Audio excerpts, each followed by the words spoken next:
Deep in Antarctica, a team of explorers found something dark trapped inside an iceberg, a perfect metal sphere marked with strange Soviet letters.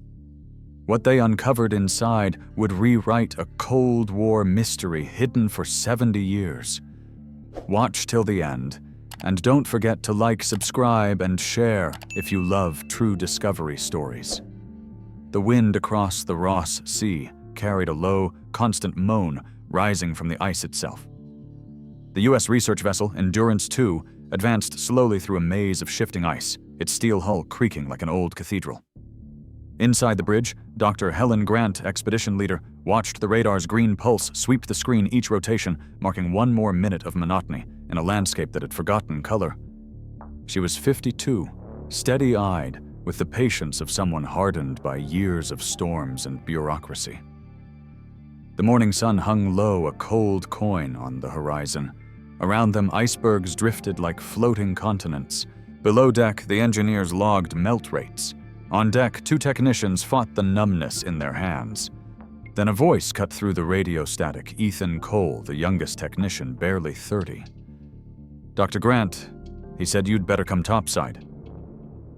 She climbed the ladder and stepped onto the wind-polished deck. Ethan stood by the railing, goggles lifted, pointing toward the starboard side. "There," he said. Something dark in the ice. At first, she saw only the usual confusion of light and shadow. Then, through her binoculars, the anomaly resolved a black curve half buried in the flank of a pale blue berg. The sunlight slid over it and caught a faint, unmistakable glint. Metal. Not rock, not debris, a manufactured surface, curved and symmetrical. Her stomach tightened, not from fear, but from recognition. "Tom," she called to the ship's engineer, "bring us 10 degrees starboard, slow to 2 knots. Tom Beckett, a broad-shouldered man with 30 years at sea, frowned. "You think it's a probe?" "Maybe a container, could be anything," Helen said. "But it's not ice." As the ship turned, the wind strengthened, a white curtain sweeping over the deck. The berg loomed ahead, the dark shape now clear against the brilliant face of ice, a half-sphere maybe 2 meters wide, scorched along one side. Helen noted the pattern of the meltwater streaks. They looked recent. Through the binoculars, she could see reflections, sunlight, bouncing from the surface of the object, like a mirror dulled by soot. Definitely metal. Not a remnant of an American expedition. This alloy looked older, denser built for heat. When she checked the coordinates against the latest ice drift maps, her breath caught. This sector wasn't charted for calving this season. The berg must have broken off from a deep, ancient shelf, meaning the object had been sealed below the surface for decades, maybe longer. Tom joined her at the rail. "We can launch the small boat," he said. "Weather's holding for another 2 hours. "Do it," Helen said. "Bring the thermal drill, 2 saws, and the core sampler. We'll log everything." Minutes later, the small orange Zodiac was lowered into the sea, bobbing between slabs of ice. Helen, Tom, and Ethan climbed down the rope ladder, breath fogging inside their hoods. The water was dark heavy with floating shards clicking together like glass beads. The berg towered above them, silent and immense. The dark curve of the object protruded halfway out of the frozen wall, like an eyelid refusing to open. Helen guided the boat closer until the motor's echo died under the cliffs of ice. She reached out with a gloved hand and brushed away snow. Beneath the frost, the metal was smooth, cold as stone, but alive with a faint vibration from the wind. Letters faint worn, but there ran along the edge. She wiped again. Cyrillic. Russian script. Tom exhaled slowly. "Whatever this is," he murmured, "it's been here a long time." Helen didn't answer. She was counting the possibilities, matching them to half-remembered fragments of Cold War files, missing satellites, failed re-entry capsules, classified missions that had never made the news. A relic from another century thawing out into theirs. Ethan's voice trembled slightly. "Do we? Tell command first we will," she said. "After we know what we're looking at." They circled the berg, marking its edges with GPS. The sunlight shifted, casting long blue shadows. Every sound, the crack of ice, the hum of the drill warming up, seemed too loud. The sea around them was motionless, except for the slow hiss of melting. For a moment, Helen felt the weight of silence pressing down, as if the entire continent was listening. She imagined the object's journey falling from orbit, punching through the atmosphere, burying itself in ice, and waiting 70 years for someone to notice. She felt both awe and unease. Discovery always came paired with consequence. She turned to Tom. "We start drilling at first stable temperature. Stay under 30 minutes. He nodded. "If it's what I think it is, it'll take longer than that." Helen met his eyes. "Then we make time." The drill flared orange, the sound splitting the air. Steam rose in twisting ribbons caught by the wind. The black metal gleamed faintly beneath the ice, a single eye opening to daylight after half a century of darkness. And Helen Grant, watching it emerge, felt something stir in her chest. Not fear, not triumph, but a quiet recognition the past never really disappears. It only waits for the ice to melt. The Zodiac drifted closer through a gray corridor of slush and broken ice, its motor throttled to a low growl. Helen Grant sat in the bow, her body leaning slightly forward, eyes locked on the iceberg ahead. The air tasted of salt and metal, the kind of cold that burned through gloves and turned breath into smoke. Behind her, Tom Beckett guided the tiller with calm precision while Ethan Cole checked the instruments on his lap. The metal detector, the spectrometer, the handheld sonar. None of them spoke. The silence around them felt almost alive, like a presence listening. The iceberg rose higher as they approached a pale wall, streaked with lines of ancient dust. Embedded halfway up was the object now unmistakably artificial. Helen could see the curve of its hull scorched in places, as if it had been through fire, then frozen mid-breath. "Ease in another 20 feet, she said quietly. Tom nodded and feathered the throttle until the motor gave only a steady hum. The bow kissed the edge of the floe, nudging a crust of ice that cracked softly like thin glass. They were close enough to touch it now. Ethan aimed his scanner toward the exposed surface. The device gave a faint chirp, then a tone that flattened into a low, steady note.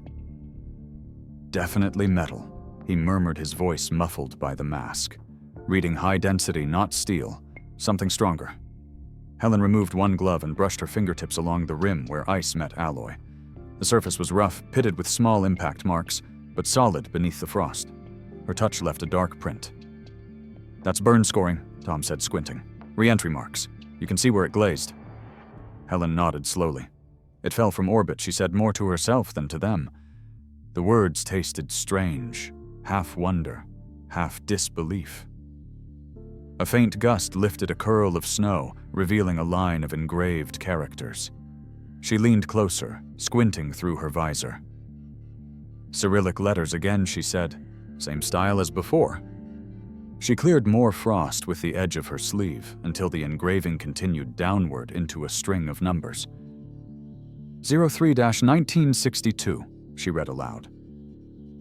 Tom frowned. "That's a date," he said. March 1962. Helen's pulse quickened. The number echoed something she'd once seen in a declassified list: a Soviet launch, a reconnaissance satellite called Cosmos 3, lost during re-entry. The report had ended with the words, "presumed destroyed," over oceanic sector. She whispered the thought, but the wind caught it. Ethan, oblivious, adjusted the metal detector and pressed it toward the exposed curve. The meter climbed sharply, then steadied at a level that made him blink. "Titanium aluminum alloy," Ethan said. "Way above their documented grade in 1962. Unless this one was a prototype," Tom added quietly. "Something they never admitted flying." The three of them exchanged a look, equal parts excitement and apprehension. The sea lapped against the hull with a slow rhythm, each slap echoing against the berg's face. Helen took a deep breath, letting the air sear her lungs before exhaling in a cloud of steam.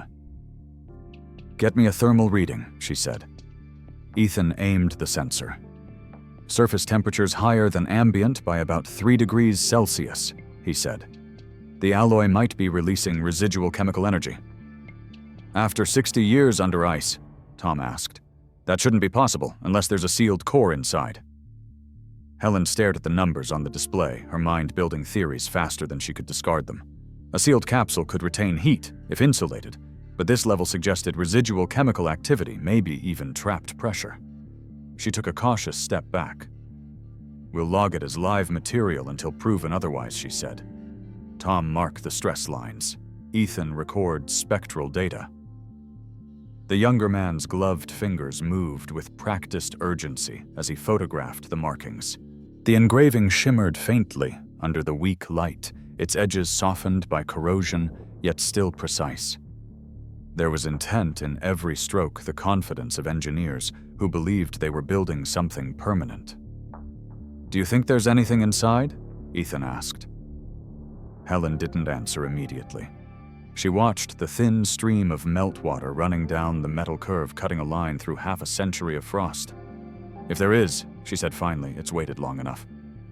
The wind shifted again, carrying a hollow moan across the ice.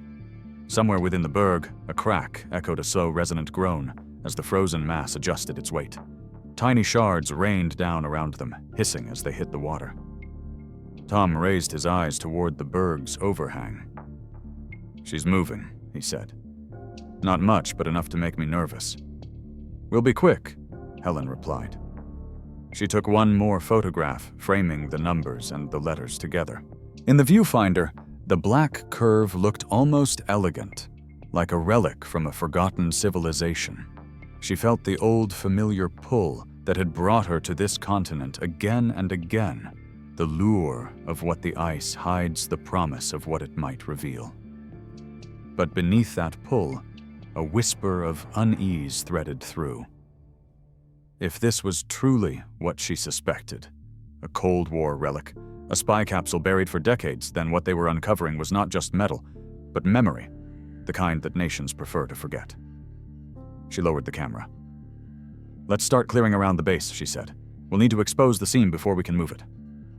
The team set to work, their movements synchronized by necessity.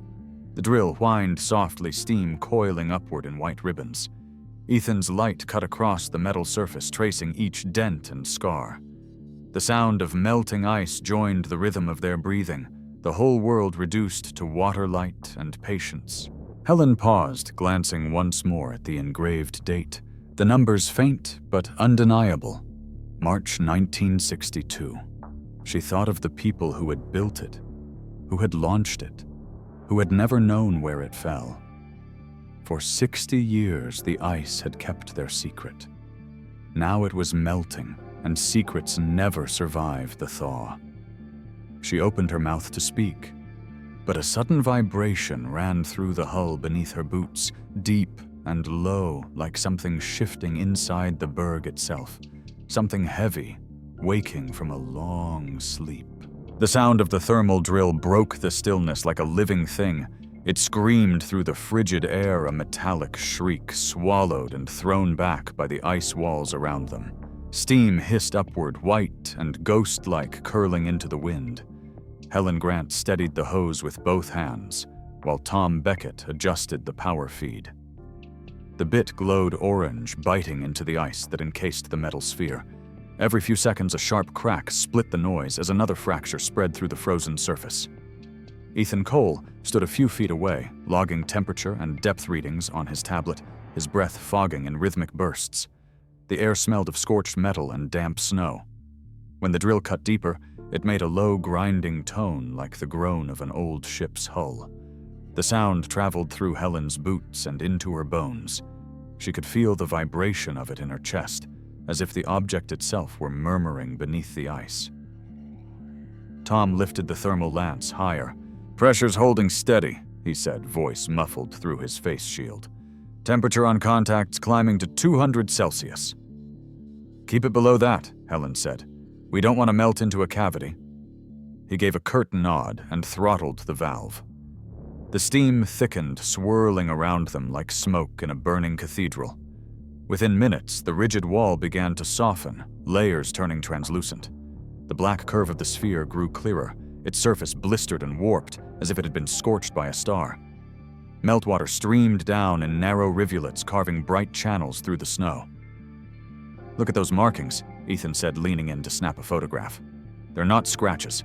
They're from heat stress," Re-entry Helen replied quietly. It fell through atmosphere.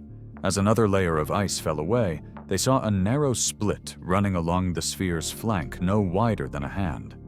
Inside the crack, thin wiring gleamed like veins of silver.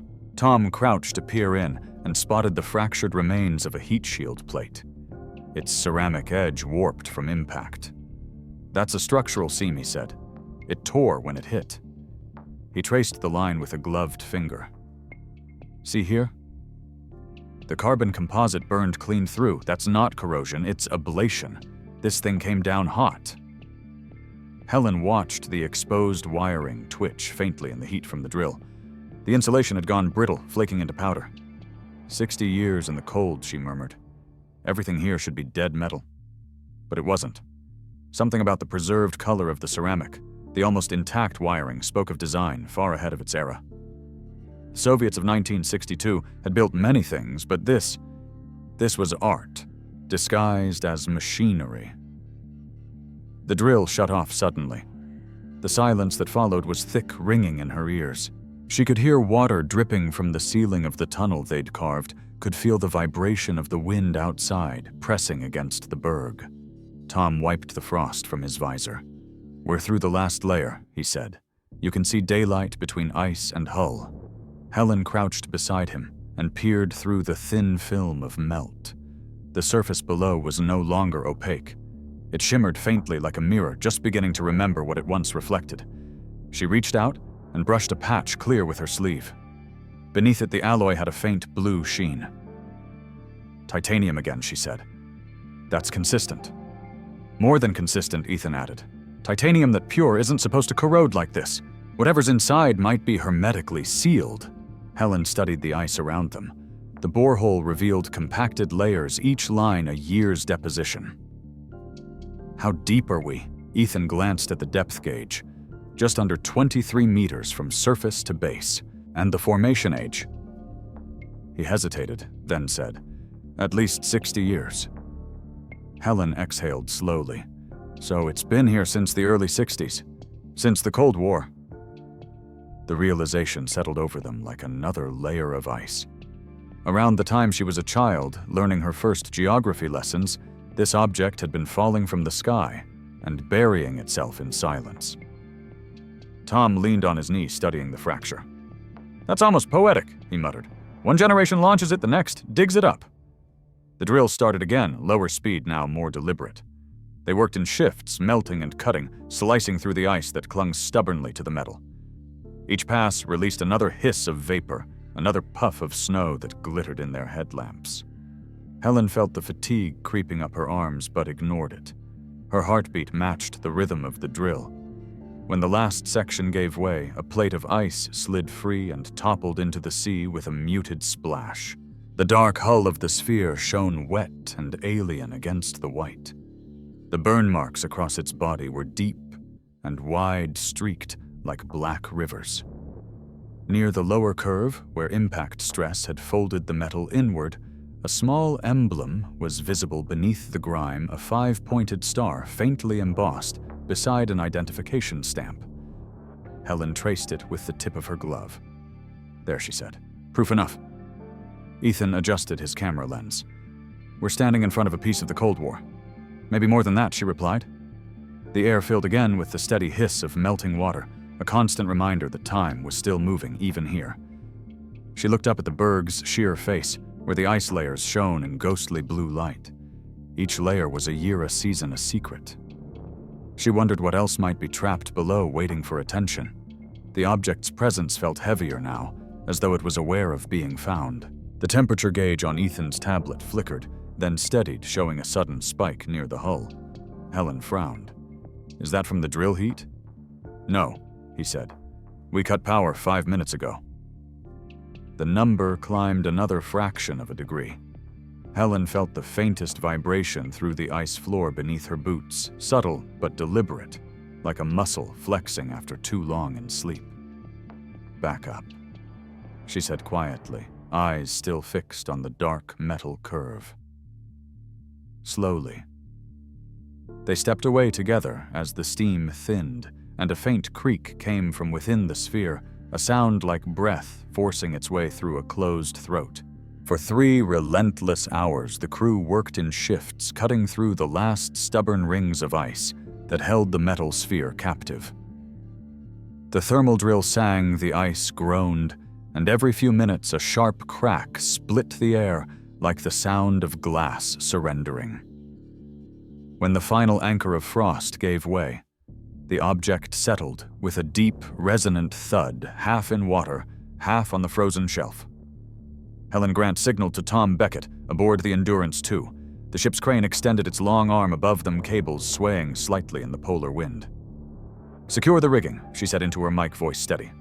Steam curled from the still warm boreholes around the sphere, turning the scene into a slow-motion storm of white. Ethan Cole guided the cables into place, locking the hooks through the ice that remained fused to the object. His hands moved fast, but careful, the kind of precision that came from fear disguised as professionalism. The winch engaged with a deep hum, and the entire section of ice began to lift. The water beneath them churned a dark swirl of melt and debris. Helen watched as the black surface emerged inch by inch, shedding rivulets that steamed in the cold air. Under the film of frost, the metal was darker than she'd expected, almost blue, its texture like burned porcelain. "Tension steady," Tom called over the radio. "She's clearing the surface." "Bring it up slow," Helen replied. The crane's joints groaned as the load came free. A gust of wind caught the rising mass and rocked it slightly, but the cables held. Within minutes, the entire structure, ice and sphere together, hung suspended over the deck, dripping meltwater like slow rain. The crew guided it down onto a reinforced cradle lined with insulation mats. The thud of contact echoed through the steel floor, vibrating up Helen's legs. She exhaled for the first time in minutes. "Cut power," she said. The crane arm went still. What remained of the iceberg cracked and fell away in chunks, exposing the curved body beneath. As the last sheet of ice split, a faint hiss escaped from somewhere near the top seam. Ethan turned sharply, eyes wide. "Did you hear that?" he asked. Helen knelt beside the sphere and held her gloved hand near the surface. A thin thread of vapor coiled upward from a hairline gap, vanishing in the cold. "Pressure release," she said quietly. "It's still sealed inside." The words hung between them, heavier than the object itself. Tom crouched next to her, pressing a small sensor pad against the hull. The display flickered and then stabilized. "Internal pressure's measurable," he said. "About 0.3 atmospheres. That's impossible unless it's airtight." Helen stared at the numbers, her heartbeat sinking with the quiet tick of the gauge. Decades in the ice, yet something inside had survived, contained, protected. "Mark it," she said. "We'll need to vent it safely later." They moved around the sphere, scraping away soot and residue. As the crust flaked off, letters began to appear, faint at first, then unmistakable. The painted Cyrillic script stretched across the central band, scarred by heat and smoke, but still legible. The black oil stains around it made the text seem almost fresh. Ethan wiped a patch with a solvent cloth and stepped back. A scorched metal plate near the upper quadrant bore a stamped inscription, "Kapsula Rozvedka." Helen read it aloud under her breath. "Reconnaissance capsule." Tom looked up at her. "That's confirmation," he said. "It's Soviet military." No one spoke for a long moment. The wind scraped against the hull of the ship, a thin, high whine. The crew gathered in a loose semicircle around the artifact, their faces pale in the dim light. Each of them seemed to understand at once what they were looking at: a survivor from an era that had tried very hard to bury its own ghosts. Helen stepped closer and placed her palm flat against the cold surface. The sensation was startling. Beneath the icy exterior, she could feel warmth radiating from within, the faint trace of trapped energy of systems designed never to die easily. "It's beautiful," Ethan whispered, and immediately looked embarrassed. But Helen nodded. "It is," she said. "Built to endure everything, even the end of purpose. Tom retrieved the handheld spectrometer and scanned another section. Titanium-aluminum alloy confirmed, he reported. There's also a secondary composite layer underneath, something with carbon-ceramic weave. They were experimenting with this kind of material long before we had it. Which means this wasn't an ordinary satellite, Helen said. It was a prototype. Something they never meant anyone to find. A sudden gust rattled the loose rigging above, scattering ice crystals like ash. The world around them seemed smaller now, the boundaries of the deck closing in as the sphere dominated their vision. The burn marks told a story of violence and survival, entry flames licking across the hull panels, buckled by heat sections fused into new shapes under pressure. Helen crouched again to inspect a small indentation near the base. Meltwater pooled in it, reflecting the dull sky overhead. She could see her own face distorted in the curve. "We'll move it into the containment bay," she said finally.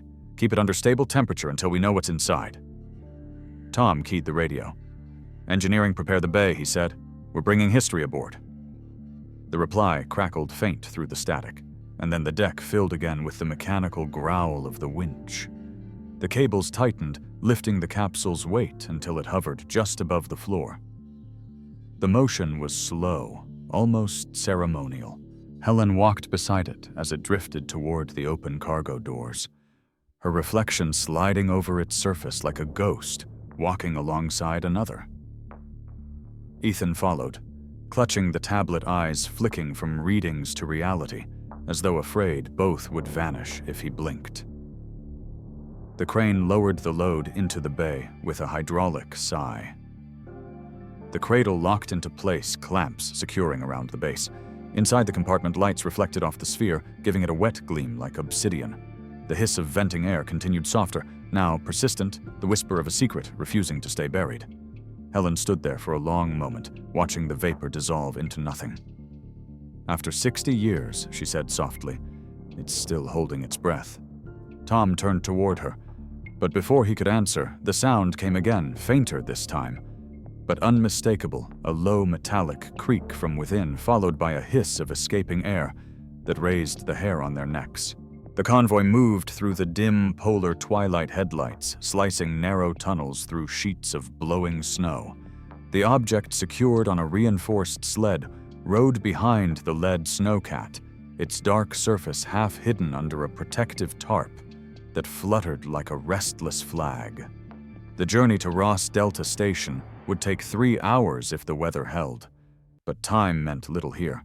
Everything moved at the pace of ice and endurance. Helen Grant sat in the passenger seat beside Tom Beckett, eyes fixed on the faint beam ahead.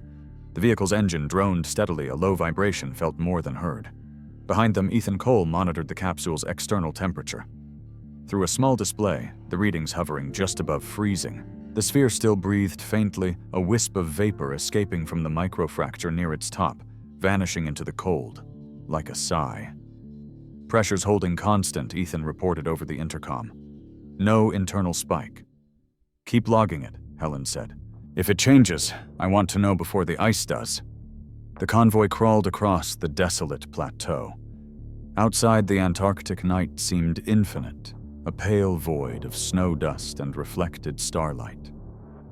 The moon hung low, its rim blurred by wind. For long stretches, they spoke little. Only the crunch of treads over packed ice marked their passage. They all knew it wasn't debris behind them, but history thawing into their own century.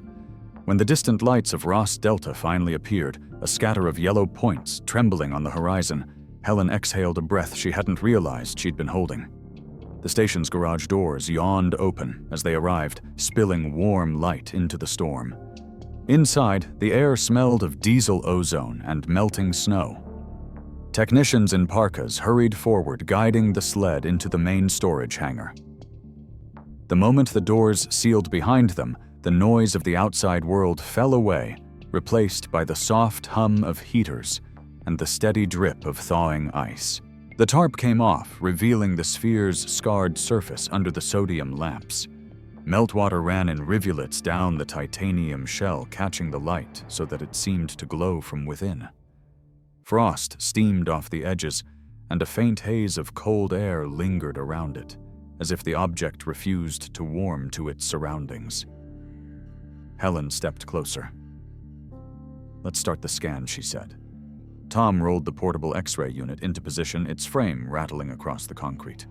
Ethan adjusted the tripod lights and wiped condensation from the sensor lenses. "Target center mass," Helen instructed. "We need a full internal profile."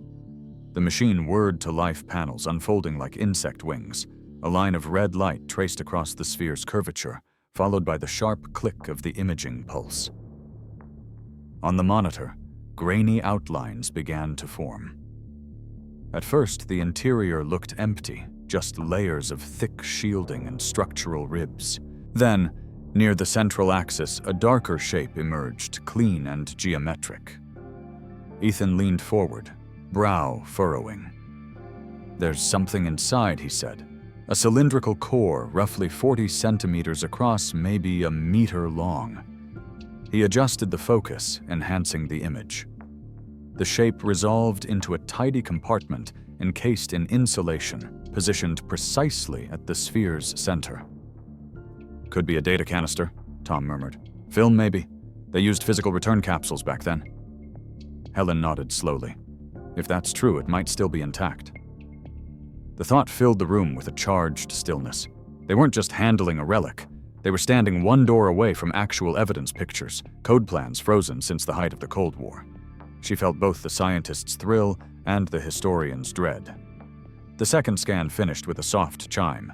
Ethan saved the file and ran a material analysis. The readings jumped higher than expected. "That's strange," he said.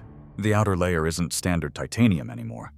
There's a coating, some sort of composite barrier." Helen joined him at the screen. "Composition hard to tell," he said. "High atomic density, possibly barium or lead admixture. It's a radiation shield, and it's sophisticated. This formula didn't show up in any documented Soviet design until at least the early 70s. Tom raised an eyebrow. "So we're 10 years ahead of their known tech curve." Helen nodded, eyes still on the monitor. "They built this one in secret. That means whatever's inside mattered enough to risk failure and silence." The heating units clicked off automatically, plunging the hangar into a hush, broken only by the rhythmic dripping of meltwater onto concrete. Each drop seemed to punctuate her thoughts. The walls echoed faintly, the air heavy with the scent of metal and wet insulation. She touched the side of the capsule, half expecting to feel a pulse through her glove. It was only warmth, faint, but undeniable. "Seal the bay," she said at last. "We'll keep it at controlled temperature until we open it." Tom and Ethan exchanged a look. They both knew what she meant. No further contact until morning, when they could coordinate pressure containment and safety protocols. For now, they would wait. The technicians dimmed the overhead lights, leaving only a single lamp burning above the object. It cast a soft, amber glow that pooled around the sphere, reflecting on the puddles beneath it. The writing along the hull caught the light. Cyrillic letters faded, but legible, flanked by streaks of old soot. Helen studied the words again, her breath forming faint clouds in the cold air. "Capsula Razvedka." She whispered the translation, echoing in her mind. "Reconnaissance capsule. Built to see what no one was supposed to see."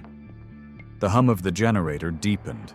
Outside, the wind pressed against the walls like an animal pacing in the dark. Helen watched the vapor from the object drift upward, thin and steady, as though the capsule were exhaling in its sleep. She took a slow step back, her eyes never leaving it. Somewhere in that sealed metal heart between layers of insulation and alloy lay a record of eyes that once looked down on the world from orbit. The lights flickered once brief and blue before settling again. Ethan glanced up from the monitor, uneasy. "Power surge?" he asked. Tom shook his head. No, that came from it. The smell of heated metal filled the containment bay, sharp and acrid, as Tom Beckett adjusted the plasma cutter's nozzle and ignited a blue arc that flared against the dark hull. Sparks skittered across the floor like tiny comets before dying in the wet grooves of melted ice. Helen Grant stood several feet back, visor down, arms folded across her chest. Her breath fogged the inside of her mask, and she wiped it clear with a gloved hand, eyes never leaving the cut line. The sound was relentless, a howl of energy eating through time. Each pass of the torch left a glowing trail, the titanium alloy softening into liquid ribbons that hissed as they met the cold air. Ethan Cole hovered near the monitoring console, watching readouts flicker in waves of orange and green. The pressure sensors on the capsule's surface danced slightly with each incision. "Temperature's holding steady," he called out, though his voice trembled faintly. "We're approaching maximum tolerance." "Keep it there," Helen said. "We don't want to breach too fast." The cutting process was slow, deliberate. After 60 years in the ice, the metal resisted like something unwilling to remember its own interior. Tom adjusted the angle again and drove the torch deeper along the final seam. The flame turned white for a heartbeat, and a thin plume of smoke drifted up, curling toward the ceiling vents. The scent was distinct, a mixture of ozone-burnt carbon and old oil, something human and mechanical at once. "Last lock coming up," Tom said. He powered down the torch and reached for the hydraulic lever. The room fell momentarily silent, except for the hum of the ventilation fans. Helen stepped forward, the soles of her boots echoing lightly against the floor. She could hear her own heartbeat now. "Ready?" she asked. Tom nodded and released the final latch. There was a low metallic pop, followed by a soft hiss. A gray vapor slipped through the seam and unfurled into the air, mingling with the cold haze of the room. For a moment, no one moved. The mist drifted like breath escaping after a long sleep. Helen felt the air pressure shift slightly in her ears. Ethan glanced at the sensor display and frowned. "Pressure differential detected," he said quickly. "There's still gas inside." "After all these years?" Helen asked. She moved closer, peering at the widening crack. The vapor continued to rise in a steady, disciplined stream, not explosive, but alive, deliberate. "Seal the doors," she ordered. "Containment only." The technicians outside the observation window obeyed instantly, pulling the barriers closed with a pneumatic hiss. Within the chamber, the silence felt heavier. Tom inserted the crowbar into the half-melted seam and levered gently. The hatch gave a reluctant groan before yielding, its hinges creaking like bones. As the panel folded back, the blue light from the overhead lamps spilled into the interior. The inside of the capsule was astonishingly intact. The walls were lined with dull silver insulation, their edges immaculate despite the years. 3 cylindrical canisters sat in a cradle at the center, each about the length of a forearm, sealed with a thick layer of wax, the color of dried blood. They gleamed faintly under the light condensation, forming tiny pearls across their surfaces. For a long moment, no one spoke. The only sound was the soft tick of cooling metal. Helen's throat tightened as she realized how deliberate the arrangement was. Nothing chaotic here, no wreckage, no debris. Someone had packed these things carefully, expecting retrieval. "Get me the close scanner," she said quietly. Ethan brought it forward, hands trembling as he positioned the probe above the first canister. The screen flickered with data lines of code, translating chemical composition into color bands. He exhaled. Pressure integrity confirmed, he reported. Each canister still has internal nitrogen atmosphere with added shielding, possibly lead or barium. That explains why the film remained preserved. Helen felt a shiver that had nothing to do with temperature. Tom crouched beside the base of the cradle and pointed. "Look here," he said, using his flashlight. Along the rim of one canister, barely visible, was a small series of engraved dots and dashes. At first it looked like random pitting, but when the beam shifted, the pattern glowed faintly, an optical signature, reflective under specific wavelengths. Ethan ran the scanner again. The display pulsed and then steadied, producing a spectral line she hadn't seen in years. "It's an electro-optical marking," he said, astonished. "That's a code for light-sensitive media." Helen's eyes widened behind her visor. "Photographic film," she murmured. "Reconnaissance film." She reached out and traced the wax seal without touching it. The surface felt impossibly cold, but beneath that she imagined the fragile emulsion sleeping in the dark, still holding whatever images it had captured. 60 years frozen, waiting for a projector that no longer existed. Tom rose, slowly wiping condensation from his gloves. So this was a return capsule, he said. They shot it up, took pictures, then sent it back to Earth. Except it never made it home. Helen nodded, the pieces aligning in her mind. A lost Soviet satellite, a failed recovery, a data vault entombed in ice. The past unfolding not as myth, but as hardware. Document everything she said. We'll open one at a time under darkroom conditions. Ethan hesitated. Do we even have the chemicals for that here? We'll improvise, she said. The geology lab has chemical fixatives and photographic substitutes. We can adapt them for black and white film. The mist from the open hatch thinned slowly, but a faint metallic tang lingered in the air. The canisters sat neatly in their cradle, astonishingly intact after decades. Helen felt a swell of respect, not just for the engineers who had built it, but for the idea itself, that truth, even dangerous truth, could be stored and recovered if one only waited long enough. Tom turned to her, voice low. What do you think they photographed? She looked up at the old Cyrillic script above the hatch at the faded star stamped into the metal. The world, she said softly. Ours and theirs. Ethan's monitor beeped once more. The pressure inside the canisters held steady, but one number, a residual thermal reading, began to climb by a fraction. Helen glanced at it, then back at the still open sphere. The vapor had stopped rising, but a faint hum came from deep within, low and rhythmic, almost like the echo of something mechanical, remembering how to live. The dark room smelled of chemicals, sharp and damp like an old memory thawing. The air was thick with warmth from the heaters and the faint hiss of ventilation fans. Red lights glowed above the tables, turning the faces of the team into silent masks of concentration. Helen Grant stood at the sink, gloved hands steady as she unwound the first film reel from its metal canister. The wax seal had broken cleanly, revealing a thin coil of silver-backed film so fragile it seemed to tremble under its own weight. Tom Beckett positioned the developing tray, while Ethan Cole mixed the solution, his voice a whisper of measurement, 3 parts developer, 1 part fixer. 30 seconds agitation. They had converted an unused storage room into a temporary lab, sealing the windows with black tarps and patching leaks with tape. It was imperfect, but it would do. Ready, Tom asked. Helen nodded. The reel dipped into the tray, the chemicals clouding around it like smoke underwater. A faint sizzle sounded as the emulsion began to respond, ghostly shapes emerging in slow motion. They bent close, the red light tracing their outlines. The smell grew stronger, vinegar iron, and something almost sweet.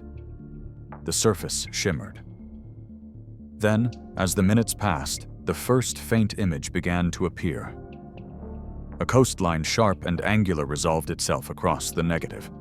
Docks, ships, cranes frozen in meticulous alignment. Photographs taken from orbit, impossibly clear. Helen leaned closer, heart hammering. That's a naval yard, she said quietly. American. Ethan adjusted the focus on the enlarger and projected the image onto the white wall. The shadow grew huge, filling the room with geography. Norfolk Naval Base, he murmured. Look at the coordinates along the frame. They scanned to the next section. More images followed in perfect sequence: shipyards, testing facilities, rows of aircraft parked along long runways. Another reel showed grainy silhouettes of missile silos and circular launch pads carved into flat plains. Each photograph carried an eerie precision, as if the camera had seen through both distance and secrecy. Ethan frowned at the detail on the projection.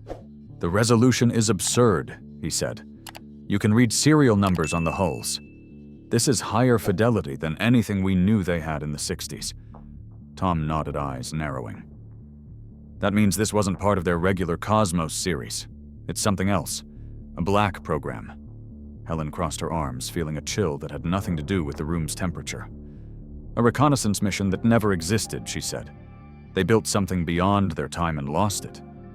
They continued transferring the images one by one, each frame more revealing than the last. Bridges, coastlines, refueling stations, aircraft carriers under construction. The photographs captured not only structures, but the rhythm of an entire nation at work seen through the lens of a rival's curiosity. "There's more writing on the edges," Ethan said, pointing to the thin border between frames. Numbers and symbols crawled along the strip notation codes that marked time and location. Helen squinted. "Those aren't standard telemetry markings," she said. "They're trajectory codes." Tom loaded the data into the old trajectory software they'd adapted for the mission. The program spat out coordinates and an orbital decay path. "Look at this," he said, voice tightening. "The satellite's last recorded position puts it off course by 15 degrees. Ethan leaned in.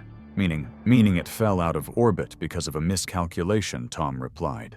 It wasn't shot down. It died on its own. The room went quiet again, the revelation sinking in.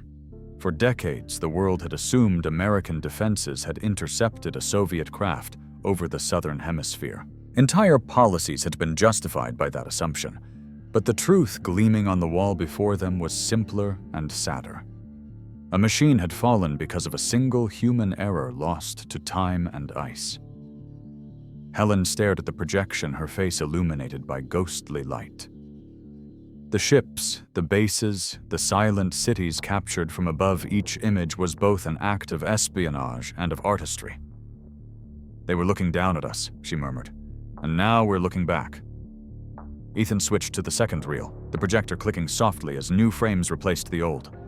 The final images showed something stranger: test sites she didn't recognize, long airstrips vanishing into deserts, installations hidden in mountain shadows. Some bore American markings, others were unidentifiable. The borders between nations blurred under the satellite's gaze. Helen's gloved hand tightened around the edge of the table. This was more than reconnaissance, she said. This was cartography of power. The heater clicked off, plunging them into near silence except for the soft dripping of solution into the trays. The red light pulsed faintly, reflecting on their eyes, like fire seen through glass. Tom exhaled, slow and heavy. "How much of this do we show command?" Helen didn't answer. She looked at the wall again, at the frozen ships from another century, and felt the strange collision of past and present, the dead technology breathing the lost history resurfacing. The final frame rolled into view, a blurred horizon, clouds stretching across the curvature of the Earth, the faint shimmer of atmosphere at the edge. The last image the satellite had seen before it fell. Ethan clicked the projector off. The light died, and the room went completely dark, save for the faint glow of chemicals still working in their trays.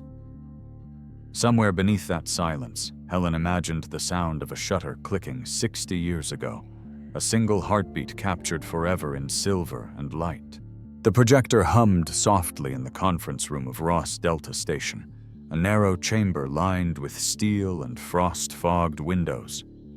The light from the reel cut through the cold air like a search beam, scattering dust motes that glimmered as if suspended in time.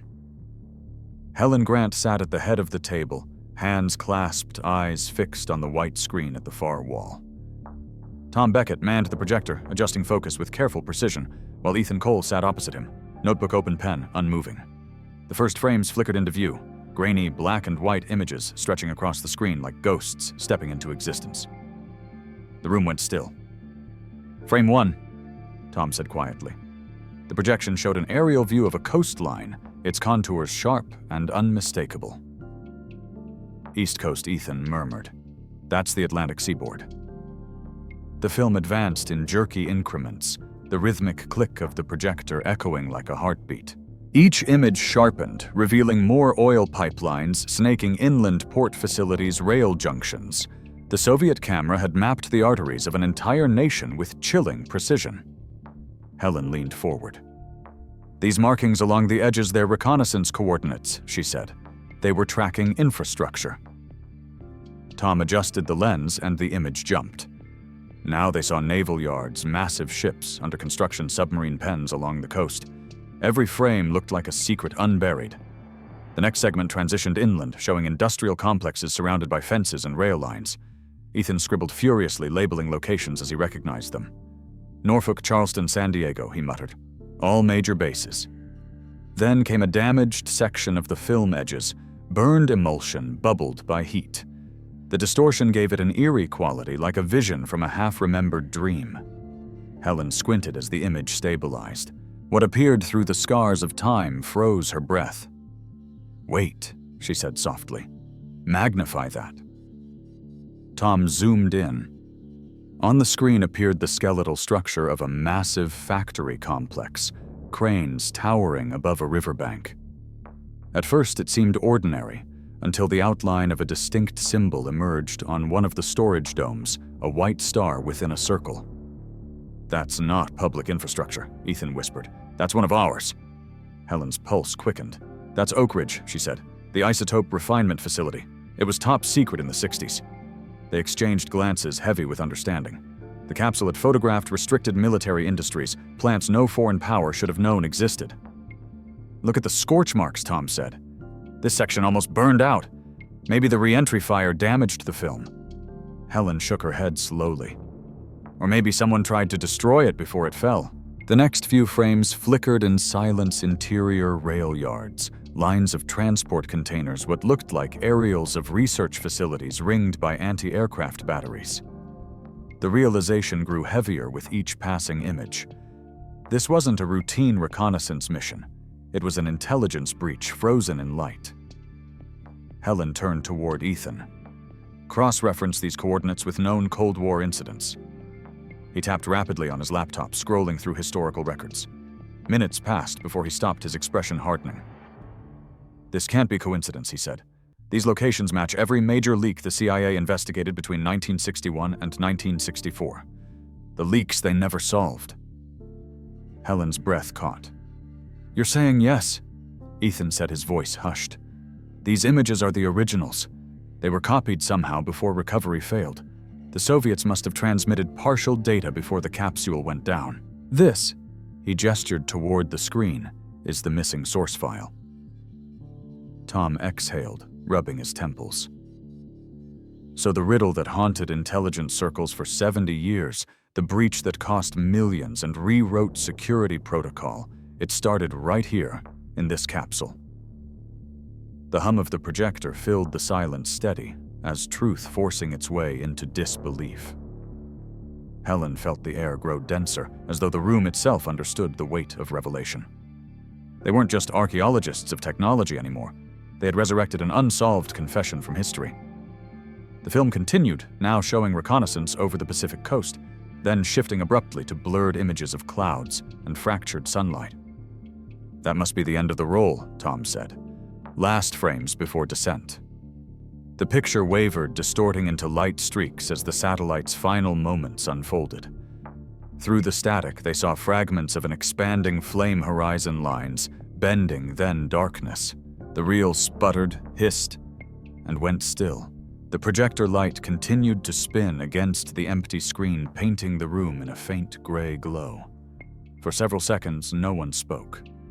Helen rubbed her hands slowly together, as if trying to warm them. "We've been chasing ghosts," she said softly, and the ghosts just answered. Ethan closed his notebook, his fingers trembling slightly. "Do we report this to Washington?" he asked. "Or do we verify first?" "We verify," Helen said. "Everything, frame by frame. Once we release this, history changes." Tom nodded, but didn't look away from the dark screen. "History already changed," he murmured. "We're just catching up." The room stayed silent except for the slow tick of cooling metal from the projector. Outside, the wind howled against the walls, rattling the shutters like distant applause. Helen turned back toward the reels stacked neatly on the table, each one a time capsule of another age. Somewhere inside those thin strips of film lay the record of a truth no one had intended to survive. She felt a mixture of awe and sorrow, the weight of knowledge pressing down. The projector bulb flickered once more before dying completely, leaving them in the dim hum of machinery and the faint smell of burnt dust. The message left Ross Delta Station at dawn, encrypted through a secure satellite uplink, and routed to the Department of Defense's Antarctic Research Division. Helen Grant wrote the report herself, line by line, her fingers steady despite the exhaustion burning behind her eyes. Every detail had to be exact: the coordinates of recovery, the condition of the capsule, the composition of the alloy, and the evidence contained in the film.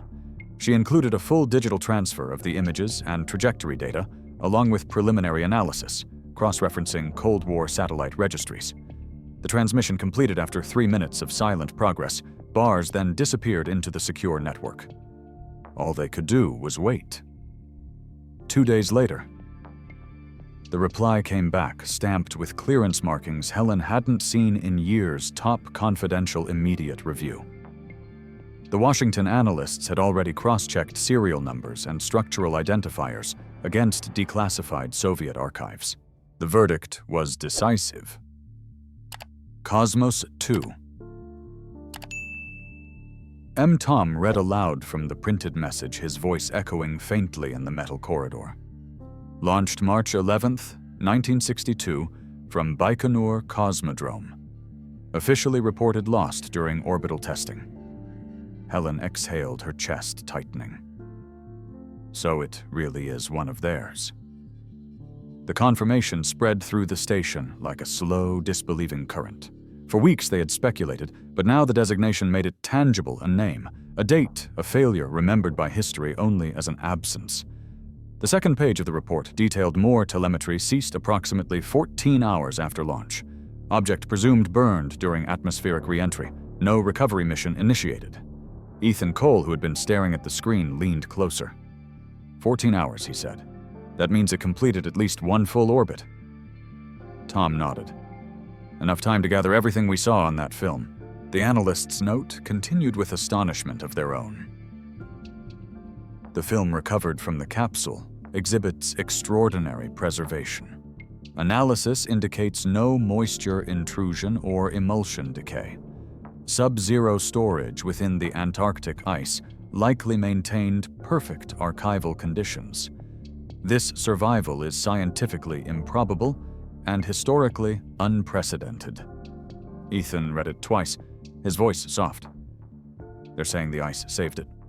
Helen smiled faintly, though it didn't reach her eyes. History kept itself on ice, she said. The planet does what people can't remember without judgment. The communication logs went quiet for several minutes as they processed what that meant. The capsule had become a time vault by accident, its data preserved not through design, but through nature's indifference. It was the kind of irony history often loved. Then a third attachment arrived, a scanned fragment of a maintenance log, translated from Russian. Tom opened it on his tablet. The handwriting was neat, mechanical, dated 2 days before launch. Lines of engineering shorthand filled the margins. Near the bottom, a block of text had been circled in red ink. He frowned. Helen, you should see this. She leaned over his shoulder. The translation read, Frequency Relay Unit calibrated to secondary band 128 megahertz. Primary transmission temporarily unavailable. Proceeding with launch under assumption of redundancy. Helen felt the breath catch in her throat. They sent it up on the wrong frequency, she whispered. Tom looked up. Meaning the Soviets never got a signal. Exactly, she said. They lost contact, not because it failed, but because they weren't listening on the right channel. Ethan blinked, understanding dawning slowly. So all that intelligence, all that effort, they never received any of it. Not a single frame, Helen said. It orbited once, tried to transmit, fell silent, and crashed. They assumed it disintegrated. The only copy of the film stayed locked inside the capsule until now. Tom sat back, shaking his head. A ghost mission. It completed the job perfectly, and then vanished. The irony felt almost cruel. The capsule had done everything it was built to do, and no one had ever known. Helen pressed her palms against the table, staring at the printed confirmation. They thought they failed, she said softly. And we spent decades trying to figure out how they succeeded. The realization carried a strange gravity, as though the boundaries of history had shifted underfoot. Ethan spoke quietly, his voice reverent. We didn't just find a relic, we corrected the record. Outside the station, the wind moaned along the ice fields, carrying faint echoes that sounded almost like distant machinery. The fluorescent lights flickered once as the generator cycled power. Tom rubbed his eyes and stood. Washington wants us to keep the capsule under controlled containment, he said. They're sending a transport from McMurdo to retrieve it. 48 hours, maybe less. Helen nodded absently, her mind still circling the same thought. The satellite had been silenced by a mistake so small it could fit on a line of code. Entire nations had made decisions based on that silence. "Ethan," she said, "pull the telemetry data again. See if there's anything else in the last transmission. Something that didn't translate right." He began typing, the room filling again with the mechanical clatter of keys. The data scrolled across the monitor in waves of Cyrillic letters, numbers, and faded encryption. For a moment, all three of them leaned closer. Eyes narrowed as a small line of unfamiliar symbols flashed at the bottom of the feed. Tom frowned. "That's not telemetry," he said. "It's a location tag." Helen's heart lifted in her chest, uncertain but alert. Where she asked. Ethan adjusted the filter. The text cleared, revealing coordinates, latitude and longitude, unlike any they had seen in the previous data. He whispered the numbers, and the room fell silent, except for the hum of the heaters. Helen's eyes widened as she recognized what those numbers meant. "That's not Antarctica," she said quietly. "That's..." The capsule left Ross Delta Station under escort 2 days later, sealed inside a reinforced container lined with insulation and lead shielding. A transport aircraft from McMurdo Airfield arrived at dawn, its engines echoing across the frozen expanse like a slow heartbeat against the horizon. Helen Grant stood on the loading platform as the crane lifted the container aboard. The metal surface gleamed faintly in the pale light, still carrying scars of its long burial. The crew secured it in the hold, and the aircraft began its slow taxi across the ice runway, engines rumbling into the wind. She watched until the faint outline of its tail disappeared into the white distance, until sound itself seemed to fade back into the steady hum of the Antarctic plain. The mission was officially over. What remained was quiet and empty. The research team began dismantling their temporary camp coiling cables and sealing instruments into crates. Tom Beckett closed the last data case and strapped it onto the snowcat. Ethan Cole, still in disbelief, lingered near the excavation site where a hollow depression marked the spot the sphere had once occupied. The crater was smooth, now its walls reflecting the soft gleam of midday sun. Meltwater filled the bottom in slow ripples, forming a pool as clear as glass. They stood together at its edge, the wind pushing at their coats, the cold biting through layers of fabric. "It feels wrong to leave it," Ethan said. "Like we're closing a book mid-sentence." Helen shook her head gently. "We didn't close it," she said. "We just turned the page." She looked out over the endless field of white, its surface shifting like breath under the sky. The world was erasing their presence already. Tracks vanished beneath blowing snow footprints, softened and disappeared. The ice gave nothing back except reflection. Tom crouched and ran a sensor over the shallow pool. The screen blinked with unexpected readings. "That can't be right," he muttered. Helen leaned over his shoulder. "What's it showing? Temperature anomaly," he said. "This section of ice is melting 3 times faster than surrounding areas." She frowned. Residual chemical traces from the capsule's impact, maybe fragments left behind, are still releasing heat. "Maybe," he said. "Or from trace chemical residues still reacting with the ice." The thought lingered in the air, strange and almost poetic. It was as if time itself resisted closure, refusing to let the artifact's story freeze again. Helen watched the water shift in subtle patterns, sunlight flickering across it like liquid silver. "A piece of the past, still alive," she murmured. Tom smiled faintly, a reminder that technology remembers its own creation. They stood in silence, listening to the faint sound of meltwater trickling through hidden cracks. It sounded like a clock, counting backwards.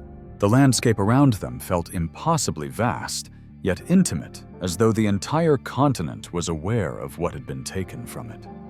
The sky above stretched in muted tones of blue and silver, no boundary between horizon and heaven. The wind carried the scent of ice, pure and ancient. The moment held a kind of grace. Helen took off her gloves and let her fingers hover just above the surface of the pool. The cold rose toward her skin, sharp and alive. She didn't touch it. She only felt its presence, the memory of the metal that had slept there. She turned slightly towards the others, her voice quiet but firm, as if speaking to the air itself. "We didn't just find steel and circuitry," she said. "We touched a memory the world forgot." The words hung there, gentle and final, carried away by the wind. Ethan lowered his head, recording the coordinates one last time. Behind them, the camera drone lifted off its lens, capturing the scene from above 3 figures, standing beside a dark circle on an endless field of white, their shadows long and fragile against the ice. The wind began to fill the hollow, pushing snow back into the depression. Minute by minute, the surface smoothed itself, the small pool freezing again at the edges. Nature was already undoing what they had uncovered, sealing it with indifference. Helen turned away first. The convoy engine started in unison, the sound rolling low across the plain. As they climbed into the snowcats, she glanced once more toward the site. The light had changed. The low sun threw a sheet of gold across the ice, transforming the crater into a mirror that reflected the gray sky above. For a heartbeat, she saw both past and present layered there, the flash of fire from 1962 and the stillness of now joined in one reflection. Tom steered the lead vehicle onto the trail, and the others followed, treads crunching softly over the frozen crust. The tracks stretched behind them in perfect parallel lines, a brief geometry of order carved into chaos. Ethan looked back once and saw the wind already erasing them. "It won't even look like we were here," he said. Helen smiled faintly. "That's how it should be. The ice keeps its own secrets." The convoy moved northward, clouds thickening into silver above the coming storm, ready to erase their trail. But beneath the surface, somewhere deep within the layers of frozen centuries, a pocket of warmth would linger, a slow, unseen heartbeat of metal and memory radiating gently into the ice. The camera drone, still circling overhead, captured the final image, the depression closing under snow, the faint line of a crack trailing outward like a scar on the world. When the wind calmed, only the horizon remained flat, untouched, endless. And somewhere within that silence, history froze into stillness once more, waiting again for another thaw. Thanks for watching until the end. Which part of this discovery surprised you most? Would you have opened the capsule or left it buried in the ice? Tell me in the comments and subscribe for more true mystery stories like this. Where in the world are you watching from?